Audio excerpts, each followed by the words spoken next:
The CEO of Marlin Steel. He's Drew Greenblatt. Drew, it's a pleasure to see you. Thank you so much for taking time to join us. What's your take on the tariff fight? What do you think? We're thrilled. It's going to create a lot of jobs in America, millions of jobs in America. It's going to really help our factory. You know, right now the system is not fair. It's not level for the American worker. So, for example, this is a basket we make in Baltimore City.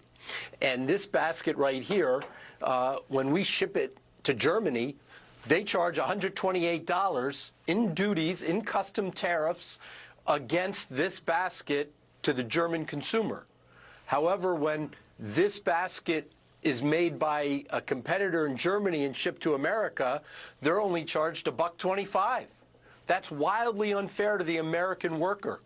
If we want to have more prosperity in our country, more paths and avenues for the impoverished in our country to thrive and move up into the middle class, we have to create great jobs. And that's going to happen with manufacturing, and that's going to help by leveling the playing field. So what do you say to those who are concerned about tariffs causing inflation? Well, I think it's going to be a one-step time, you know, where there's a one-step day where things get rationalized. Yes, some T-shirts are going to cost a little bit more money, but in general, we're going to create millions, tens of millions of jobs in America where we're making things again in America, making a country strong and prosperous. We've gotten into a situation where we're a service economy, and that's what we export. You know, half of America doesn't own stocks. Half of America doesn't have a $250 war chest in case there's an emergency. We have to create a path for the impoverished in our nation to have nice jobs, $80,000 a year jobs, and be sufficient and grow into the middle class. Let's get your reaction. Manufacturing of those kinds of jobs. Got it. Let's get your reaction as Senator John Kennedy on all of this. Listen to this. I hope he negotiates zero tariffs with as many of them as we can. Europe's offering zero trade barriers. I'll take a dozen. Taiwan, I'll take a dozen. Vietnam's offering zero trade barriers. I'll take a dozen. I hope Prime Minister Carney in Canada does. But I don't know what the president's going to do. I don't know what's in his head.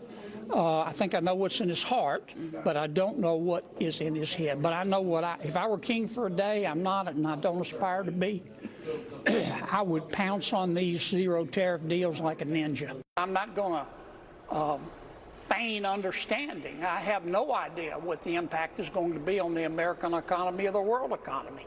I listen to all these economists confidently predict that it's going to do this or going to do that, and they're very self-confident.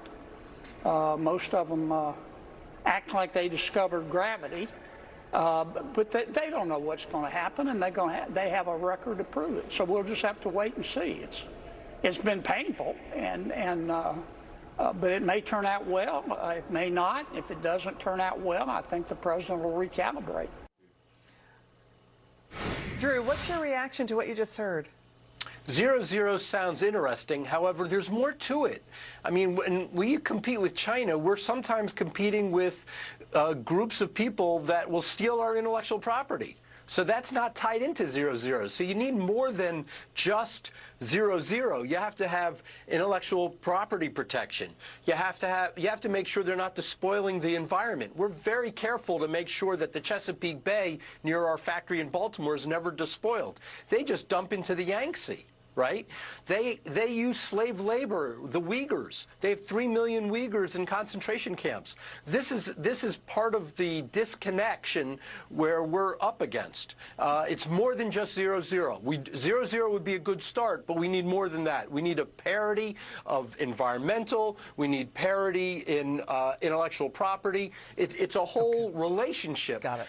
That's critical to make it fair for the American worker. Totally fascinating, really interesting. Drew Greenblatt, thank you so much. CEO of Marlin Steel there. Good to see you. Thanks for joining us.